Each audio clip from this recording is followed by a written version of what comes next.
বন্ধুরা আজ খুবই খুশির খবর কেন জানো, আজকে আমি আমার 4 নম্বর জ্যোতির্লিঙ্গ ত্র্যম্বকেশ্বর জ্যোতির্লিঙ্গ পৌঁছে গেছি। এবার আমি ত্র্যম্বকেশ্বর জ্যোতির্লিঙ্গে স্বাগত গেট দিয়ে প্রবেশ করতে শুরু করলাম। স্বাগত গেট দিয়ে প্রবেশ করে প্রথমেই দেখতে পেলাম মুম্বাইয়ের মতো একটা খুবই সুন্দর হোটেল, আর এই শুনশান রাস্তা।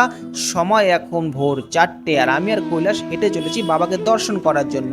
তারপরে চলে আসলাম চার মাথার মোড়। এখানে দেখলাম বাবা সাহেব আম্বেদকরের একটা খুবই সুন্দর মূর্তি রয়েছে। তারপরে এই দেখো আরেকটা গেট, এখানে কিন্তু গেটে ব্যারিকেড দেওয়া রয়েছে, এই দেখো নিচে, আর ওপরে রয়েছে বিরসা মুন্ডা উলগুলামের একটা খুবই সুন্দর ছবি।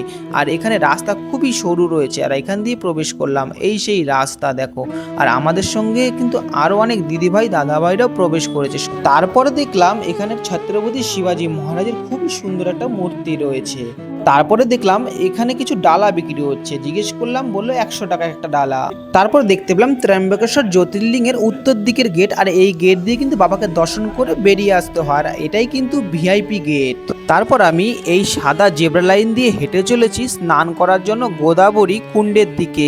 এখান দিয়ে হাঁটতে হাঁটতে দেখতে পেলাম মহর্ষি বাল্মীকিজির একটা মন্দির। এখানে কিন্তু ধুতিও পাওয়া যায়, এই দেখো এখানে রয়েছে ধুতির দোকান। তো এরপর আমি ফাইনালি কিন্তু চলে আসলাম গোদাবরী কুণ্ডে, যা মন্দির থেকে গোদাবরী কুণ্ডের দূরত্ব মাত্র 200 মিটার। তারপরে কিন্তু আমি নেমে পড়লাম, তাও নেমে পড়ে একটা ডুব দিলাম। প্রচুর ঠান্ডা জল বন্ধুরা, আজ যেন মনে হচ্ছে আমি আজকেই বাড়ি থেকে আসলাম। এই 251তম দিনের যে জার্নি, সেই জার্নি মনে হচ্ছে না বন্ধুরা, কখন বাবাকে দর্শন করব। তারপর আমি বাবাকে ফাইনালি দর্শন করে নিয়েছি, এবার তোমাদের আমি দর্শন করিয়ে দিলাম।